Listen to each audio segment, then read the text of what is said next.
Yeah, that sucks.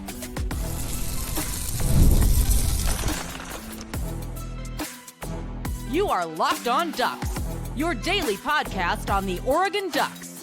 Part of the Locked On Podcast Network, your team every day.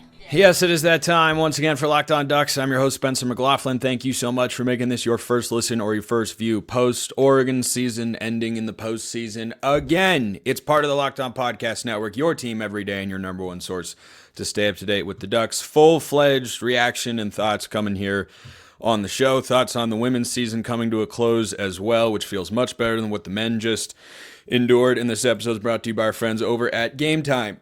Download the Game Time app, create an account, use code LOCKEDONCollege for $20 off your first purchase. So, 87-83, Oregon loses to Arizona in the round of 32, and for the second straight year, Oregon will look back and say a Sweet 16 berth was right there, but they couldn't make free throws. And, you know, the frustrating thing about that for Oregon, you know, last year they were not a great free throw shooting team. This year, they have been a great free throw shooting team. They shoot 76% as a team. That's really good. That's really good. But Bamba was 4 of 7, Shellstad 4 of 6, Bittle 1 of 3, Evans 2 of 5. And they missed 10 free throws in the game. That's the number one thing that stands out from an offensive standpoint. From a defensive standpoint, Oregon loses this game because they were out-physicaled by Arizona. There's no other way to slice it. Arizona was the more physical basketball team, and as long as Awaka was on the court, Arizona, I don't know what his plus-minus was. It had to be plus 40 or somewhere in that range, not literally, but this was a dream start. Oregon got off to the same start they did against Liberty. The difference is you were playing Arizona, one of the best teams in the Big 12, not the champions of Conference USA, and that showed up because Oregon was dominant on the boards on Friday night, and here they got manhandled. 44-37, the final rebounding tally. 13 of those rebounds were offensive for the Wildcats, and Caleb Love went off again. The Ducks just can't stop him. You know, they ran the same action over and over. They couldn't slow him down. He's a tough guy to defend. Really good player, but this is a disappointing end for a team that I'd been excited about since last spring. And the reason was you saw so much of the potential, not just in this game, throughout the course of the year. They have wins over Maryland, who's in the Sweet 16, Alabama, who is in the Sweet 16.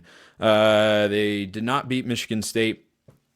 Texas A&M was in the round of 32. Wisconsin was in the round of 32, nearly to the Sweet 16. Like, they had a chance. They were in these games all throughout the early portion of the season, and I think there was a part of me in the back of my mind that thought they were going to find a way to pull it out because they did then. Arizona was just better. You got to give the Wildcats credit for hitting their free throws down the stretch. They went 17 of 24 at the line. Oregon went 12 of 22. That's your ball game. That and the Wildcats shot 50% from beyond the arc. This was something I touched on going into the Liberty game, that Oregon's three-point defense has either been brilliant or terrible, and today, unfortunately, it was terrible. There was a moment in the game where a 40% three-point shooter for the Wildcats was able to set his feet, take a dribble, and hit a three because Oregon got lost in translation in the matchup zone. And that's a frustrating way. That was a frustrating way to lose that basketball game. For Oregon to allow 87 points, Arizona's a great offensive team. But to allow 87 points when your season's on the line, man, that feels bad. That feels really, really bad. And Oregon did enough to climb back into this game. I think Tommy Lloyd made a coaching mishap down the stretch. I mean, Tobe Awaka was single-handedly controlling the game in the paint. He was shutting down Nate Bittle. He was controlling the defensive glass. They took him out when he picked up his fourth foul with 8 minutes to go. That wasn't the crazy part. The crazy part is he didn't go in until there was less than a minute to go in the basketball game. Oregon had that entire time. They were starting to find success, but they couldn't find the stops. They could not find the stops. You know, and this Oregon team had been playing so well coming down the home stretch of the season. going into this tournament and played so well on Friday and played so well to begin the game. What's frustrating about this game, if you're an Oregon fan, I'm sure you can tell, I'm frustrated because I've said from the moment the season kicked off, I think this team can make a run. And as I watched them throughout the year, I thought, hey, they could lose in the first round. They could also go to the Final Four. No reason they couldn't. No reason they couldn't. The frustrating thing is it looked like it was a mentality that was lacking because I saw that mentality, that killer edge come out in the first 5 minutes and Oregon was up 19-4. Now, I'm not coming on here and saying that Oregon, yes, they blew a 15-point lead, but when it's in the first 5 minutes of the game, if you watch enough college basketball, you understand that that's not the same as having a 15 to 20-point lead late in the first half. You know, like when Wisconsin lost that big lead to Oregon in Madison, which was a huge game for the Ducks in that, 8-game winning streak. That was more of a collapse on Wisconsin's part than this was for Oregon. Because when you get out to a hot start at one end of the floor or the other, if you're playing a good team that's on your level athletically and competitively, which Arizona obviously is, they're going to recover. They're going to make an adjustment and make a run. The problem is Oregon didn't weather the storm. The defensive intensity was incredible for the first few minutes. The shots were falling, yes. They got out in transition and they were hitting some shots. Brandon Angel scored the first 5 points and KJ Evans had a couple buckets. Shellstad was cooking. It looked like the Oregon offense we've seen for the last several months. It's been great, but what was missing and what I said coming into this game was the biggest key for the Ducks. You have to defend. You have to bring the intensity at that end of the floor, and Oregon simply didn't. There were just too many times where Arizona too easily got to the free throw line and hit pull-up jumpers, and there were too many times where Arizona had open looks for three, and too many times they ran the same action to Caleb Love, and he was able to get good look. He hit some tough shots as well. I don't think that Oregon defended him so bad that he had 29 points because it was all Oregon's defense. They defended him poorly enough to just gift a guy of that caliber 20-plus points. But Love hit some big shots. He was 5 of 7 from 3 down the stretch. But Oregon allowing 10 of 20 at the three-point line and going 12 of 22 at the free throw line. Bitterly disappointing. Bitterly disappointing. Because defensive intensity, that they showed what it looked like in the early going when it was going right. And it was right there, and you knew what you had to do, and they just couldn't do it for 40 minutes. And that's kind of been the story of this team here in this season, which comes to an end at 25-10, and for the second straight year in the round of 32, and for the second straight year, they're in a game with a minute to go, and they can't quite finish, and free throws are a big part of it. That's a pretty unfortunate piece of deja vu. And you know, the physicality in the first half, no, I didn't think the officiating was good in the first half. Actually, for the first about 10 minutes, I actually thought it was going both ways. But the officials were letting stuff go, and then all of a sudden they were calling fouls on Oregon all over the place. And that evened out a bit in the second half. You know, total fouls called in this game, 18 against Oregon, 19 against Arizona. But there were definitely missed calls against Arizona in that first half, no doubt about it. And that cost Oregon a chance to go to the line and probably miss some more free throws, unfortunately. So, this is incredibly disappointing. That team was more than good enough to make it to the second weekend for the first time in 4 years, and was more than good enough to at least push top-seeded Duke. You know, the Blue Devils are really good. They beat the crap out of Baylor earlier today. Maybe Oregon would have lost the game, but I was really hoping they would at least, number one, have a chance because it's March, anything could happen. And number two, I want to see how far Oregon is from being at that level. I see Duke as a national championship contender. They're number one seed, of course, there. I wanted to see them in that spot. So that part of it stinks. I have more thoughts on the game and a look ahead to what's next as well coming up. But as always, drop your thoughts in the YouTube comments below. Hit me up on Twitter. I got to ask you all as Oregon fans a really important question. First, this episode brought to you by 5 Hour Energy. Daylight savings snuck up on us again, and if you're feeling that lost hour of sleep, 5 Hour Energy has your back. The extra sunshine means more time for fun, but sometimes you need a little boost to power through. Whether you're staying up late watching the NCAA tournament, squeezing in a round of golf after work, or just trying to keep up with a busy day, 5 Hour Energy gives you that quick, refreshing pick-me-up whenever you need it. Extra daylight means extra activities, and you just need a little boost sometime to help get you through them. That is where 5 Hour Energy comes in with on-the-go convenience. Head to 5hourenergy.com to find over 15 flavors to choose from, including watermelon, blue raspberry, and peach mango, a personal favorite of mine. You can even build your own 12-pack or 24-pack delivered right to your door. Need one now? Grab a 5 Hour Energy shot at your local grocery or convenience store. They're everywhere. Stock up today and stay energized with 5 Hour Energy. That really important question is one I asked myself. Man, why do we do this? That's not actually the question that I wanted to ask. Okay, that's kind of the question I wanted to ask. But the other one that was on my mind is, when do you think it'll all be worth it? Like, I've been through this as a Mariners fan. I went through 2 decades of misery, and they didn't win a World Series. But the emotional payoff when they finally made the playoffs was one of the 5 greatest feelings of my entire life. And I just wonder, when's that moment coming for Oregon? Because I don't know. I watched them be the best team in college football all year and then not be the best team on the field in the Rose Bowl. And I watched this team play with teams that are going to go to the Elite Eight or maybe the Final Four or beat them. And I watched them also not be able to beat Arizona, that has a track record of not getting past the first weekend in the tournament. And I mean, I don't know. When's it going to pay off? It's got to pay off at some point. So let's talk about the officiating here, because I mentioned the foul totals, and I think that was somewhat misleading. But also, you can't, as much as during the game, I felt like there were a number of poor calls by the officiating crew. We're also watching it through an Oregon lens. And that lens is, hey, we want Oregon to win and to get the right outcomes and all that sort of stuff. Oh, wow, Arizona closed at -4.5. That's incredible. They won by 4. Anyway, Vegas, goated, undefeated.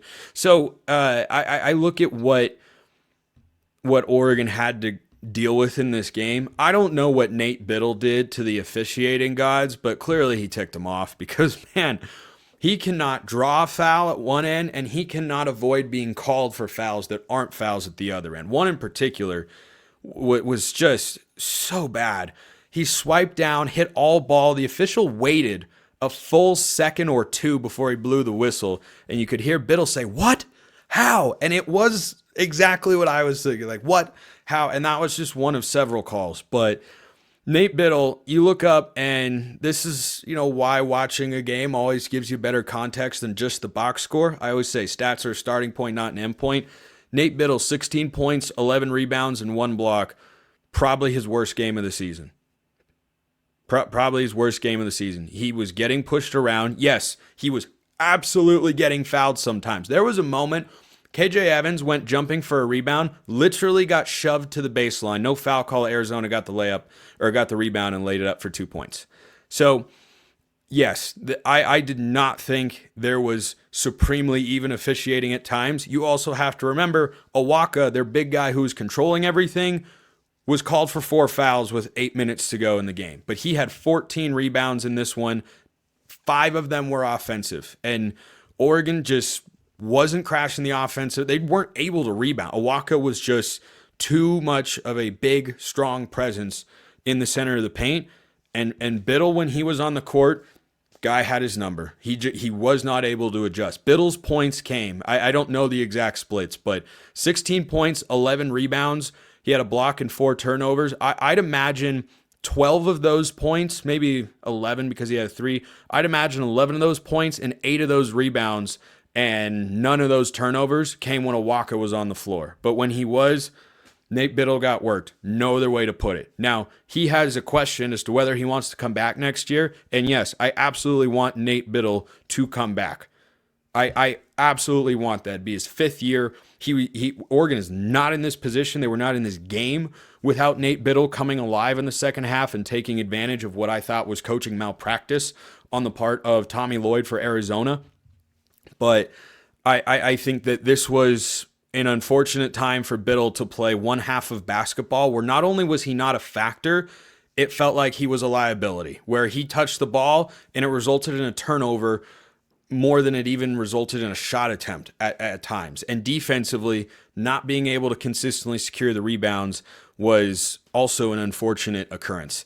And, it didn't end up costing Oregon. They got to stop. But, a microcosm of that was Oregon's down 4, like minute 15 to go, and an Arizona guy misses 2 free throws, and Bittle gets beat for the rebound, or he doesn't fully box out. Who was it? KJ Lewis, who's their stud defensive guy. He doesn't box him out, and then the ball goes out off Bittle. Now, Arizona didn't score, and Oregon went down and got a bucket at the other end with Nate Bittle, to his credit. But those are the sorts of little things, free throws, hustle, rebounding. Like, Oregon just didn't do that well enough in this game. Jackson Shelstad was a man possessed out there. He had 25 points on 9 of 14 shooting, 3 of 6 from beyond the arc. I thought Shelstad was just great. He was Jackson Shelstad. That guy is so awesome, and he felt like he was building an Oregon legacy game in the tournament, and then it just all flipped, and Oregon could not get stops consistently. They could not rebound consistently. And so I would very much, I know that it feels bad as an Oregon fan to talk about Nate Bittle right now in this particular moment. I absolutely want him back. No questions asked.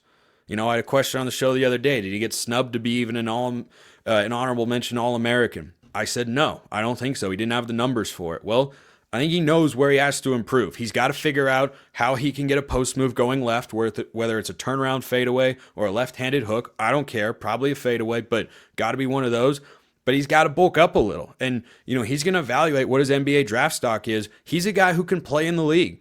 You're a pretty well-moving big man. You protect the ball well, or you protect the rim well. You can shoot. He's a 3-level scorer. But NBA bigs are going to be even bigger and maybe stronger than guys like Tobe Awaka. I don't even know if he is an NBA player. So, that's the decision that looms here ahead of Nate Bittle. But, it sucks that that's how the careers of Brandon Angel and TJ Bamba and Keyshawn Bartholomew come to a close for the Ducks. Bamba played his butt off, man. I'm going to shout him out more on tomorrow's show or Tuesday's show. That'll be, he really deserves it. He does, because he was the only guy that was a major tone setter. And that's what it felt like Oregon was missing. They came out and it was a collective team effort to set the tone and be defensively engaged and do all the little things. And then when that faded, Bamba was the guy that tried to bring him back into it. And unfortunately, it just wasn't enough. So here we are again. Oregon had a great season. There's no other way to see that. They had their highest seed in the NCAA tournament since their Final Four run in the 2016-17 campaign. Like, this was that good of a team, that good of a season. I never thought it was as good as that Final Four team. And I think, as I let this stuff kind of marinate over time, I'll probably look back and say, yeah, it's because they don't have a Dylan Brooks. That's what they have to go out there and try to find, is they need a culture tone setting sort of guy, because I think that was lacking at times. Shelstad's an incredible scorer. He's not a tough guy. He's not an alpha. He's just an incredibly skilled point guard who I also really hope comes back, or else Oregon would be in a tough situation. But yeah. So, Angel, Bittle, Bamba, Supreme Cook, Raheem Moss. There's going to be a very different roster next year, and that's to be expected. That's college sports. That's college basketball, especially now. But yeah, pretty frustrating 2 years in a row. Look back and say, wow, if Oregon could have made free throws, they would have won the game. So let me know all your thoughts, comments, Twitter, become a Locked On Ducks insider, all that good stuff.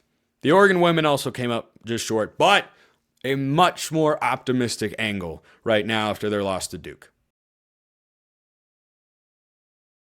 First, this episode brought to you by Game Time. Imagine watching your favorite team live, feeling the energy of the crowd, and witnessing unforgettable moments. There's nothing like experiencing a big game in person. Getting tickets shouldn't be stressful. That's where Game Time comes in, making it easier than ever to grab last-minute seats at unbeatable prices. Curation makes it easier to find better value for tickets to sports, concerts, comedy, theater, whatever you're looking for. I used Game Time not that long ago. I wanted to go see a show up in Salt Lake City with a friend. I was able to easily find tickets, get them delivered to my phone, found a good deal. It was great. And you can use Game Time to make that happen for you as well. Take the guesswork out of buying tickets with Game Time. Download the Game Time app, create an account, use code LOCKEDONCollege for $20 off your first purchase. That's LOCKEDONCOLLEGE for $20 off.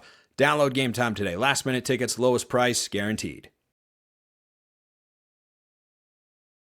So unfortunately for Kelly Graves and company, this season came to a close. The good news, though, is this was a great year. This was a reestablish the standard sort of season for Kelly Graves and the Lady Ducks. And, you know, they lost to Duke 59-53, the 2 seed.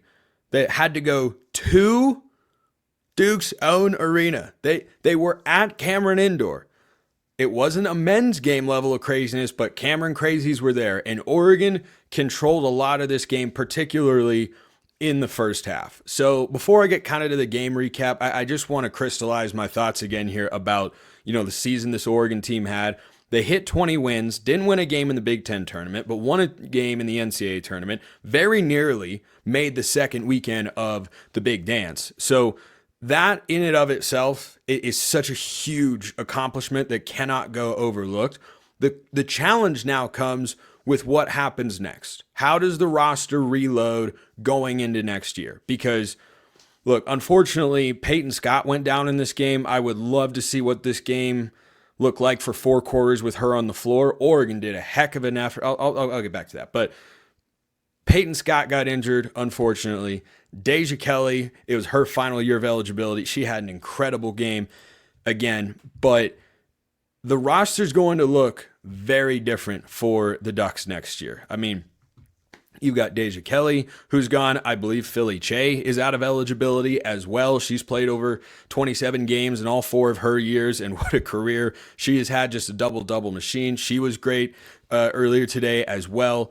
So there's going to be a lot of turnover, and Kelly Graves has pulled in some notable high-profile recruits in the last couple of cycles that weren't, you know, a huge part of this team yet. This was a very veteran group, but certainly the cultural foundation and go out in the transfer portal and get the sort of players that you need to compete at a high level year in and year out, I think has been reestablished. And if Oregon, from a resource standpoint, my understanding is that they are, if they are willing to go out and spend what it costs to get high-level players, I think the Ducks can have NCAA tournament perennial expectations as it was before kind of this past season when, you know what hit the fan. So I think that the portal moves are going to be huge because there were a lot of veterans on this team, but that's kind of college basketball now. You know, I was talking to a coach on a different staff recently, and I was asking about the level of turnover that was expected for their team. And I was told, yeah, I mean, everybody's pretty much going to have 10 to 12 new players at, you know, varying level. It depends on which level you go to, low major, high major, mid major, but it's going to be increasingly common in college basketball now with the portal and NIL. And college basketball, I think, has always had more turnover than college football because you only have to stay at your school for 1 year before you go to the NBA draft. So I look at what, or the WNBA draft. I'm pretty sure it's the same rule in WNBA. Don't quote me on that one because Caitlin Clark, I know, came back. I think that she had the option to return. I might double check that after the show. But anyway, so there's always been more turnover in college basketball than football, but it's now just been exacerbated to the point where you're just going to turn over basically half your roster every year. That's the way it is now. If you don't like it, you don't have to coach. But Kelly Graves clearly likes it enough. And you should take the time to go watch his post-game press conference and hear him talk about the team and Deja Kelly and hear what Deja had to say. I thought they all had really awesome stuff to say, and I'm glad they're out there representing the University of Oregon. And they put on a heck of a season. And this game against Duke, let's shift over to that. This was so winnable. Oregon was a 13.5 to 14-point underdog. Just before the game, though, Duke's leading scorer was announced as a late scratch, and Oregon had capitalized on that to the tune of a 5-point halftime lead. Now it was a slugfest. It was 28-23, but then Oregon went minus 10 in the third quarter. There was a 13-1 run in there by the Blue Devils where Oregon was turning the ball over, giving up too many easy baskets. It was just kind of one of those runs that you see a lot in March Madness this time of year. So unfortunately, they were on the wrong end of that. But when Peyton Scott went down with an injury, which stunk because that kid has battled a number of injuries in her career, I got to tell you, my confidence level dropped precipitously. I was thinking, well, if you don't have two shot creators, in Deja Kelly and Peyton Scott and Scott was hitting some tough ones. She only had a couple of field goals in this game, but she was at least helping the offense move a little bit more. This game was really about Deja Kelly and Philly Che, to no surprise. But when that happened, I thought, boy, this is going to be tough. And then all of a sudden, Oregon had a chance. Oregon made a run, and it was on the back of Deja Kelly, her second straight 20-point game in the NCAA tournament for the Ducks this year. Of course, they beat Vanderbilt in round one. They lose to Duke here, and I mean, that was just a heck of an effort to put up out there. When Scott went down, it almost felt like it galvanized the team and propelled them to playing some of their best basketball. And they had chances late. They couldn't hit a couple of big shots, and then the turnovers were the problem. Oregon had 17 turnovers in this game. You're going up against the number 2 seed on their home floor in the NCAA tournament. That's just too many. And a lot of them were careless too. I mean, a lot of them were, not being solid on a handoff and kind of bouncing the ball out there, making poor decisions. Oregon was down. They were needing a miracle comeback of sorts, but they were down 5 late in the game. They actually forced a turnover with the pressure that they had set up. And then they got the ball and just made a disastrous pass when they could have cut it to a one-possession game, and there was still some time on the clock. And that was just kind of emblematic of what, went wrong for the Ducks in this game. So, Deja Kelly, as I said, was great as a scorer, but she had 1 assist and 5 turnovers. Not ideal, but 4 or 5 Oregon's starters had multiple turnovers, and they were just really costly. They were fueling the Duke run. They were leading to runouts. That was the first thing that really did Oregon in this game. The second thing, the missed layups. Boy, everybody got a piece of this, unfortunately, throughout the course of the game. And you look up, and Oregon lost the game by 6 points. They left at least 6 points out there on the floor in missed layups. And I don't mean contested ones. I mean open ones. And it sucks that it comes down to stuff like that, but that's how March Madness goes sometimes, is you look up and, hey, you got to do the basic stuff. You got to do the little stuff. You don't have to, have some ungodly day from 3. Oregon was 4 of 14 from beyond the arc, and Duke was 7 of 17. I mean, sure, you're -9 shooting-wise on the perimeter, and Oregon only attempted 10 free throws, but this was a defensive game. And that's why I want to talk about Philly Che, because Philly Che, who was just an incredibly raw player when she first started at Oregon, I felt like she couldn't come off the court in this game. Anytime she did, Oregon struggled to rebound. She had 13 of Oregon's 33 rebounds in this one. She had 14 points, 13 boards, 6 of them were offensive, but her defense was huge. The rebounding was the biggest thing, though. When she came off the court, Duke was able to get a few more offensive rebounds. They ended the game with 10, which is, pretty standard and about average. I'd be willing to guess. I don't know if someone's tracked this stat. I bet you 6 of those offensive rebounds, maybe even 7, came when Philly Che was not on the floor. So her impact was huge, and it was her and Deja Kelly, but with those two moving on, like I mentioned earlier, that's where Kelly Graves and this coaching staff have to look into the future to figure out, okay, you're replacing your 2 biggest pieces now, but if you've got the resources to go get high-end players in the transfer portal, and you're able to develop some of the kids you've recruited over the last couple of years, I think this program is in a good place. I think they are trending back up towards not, a Sabrina COVID team that would have won the national championship, but certainly getting back to being a perennial NCAA tournament team, which is where I think Oregon fans should expect them to be. So that's the state of Oregon hoops. Talk to you all again soon. Nice, smooth ending to the show right there. Appreciate everyone listening. I'll see you next time. Have a wonderful rest of your day, and go Ducks.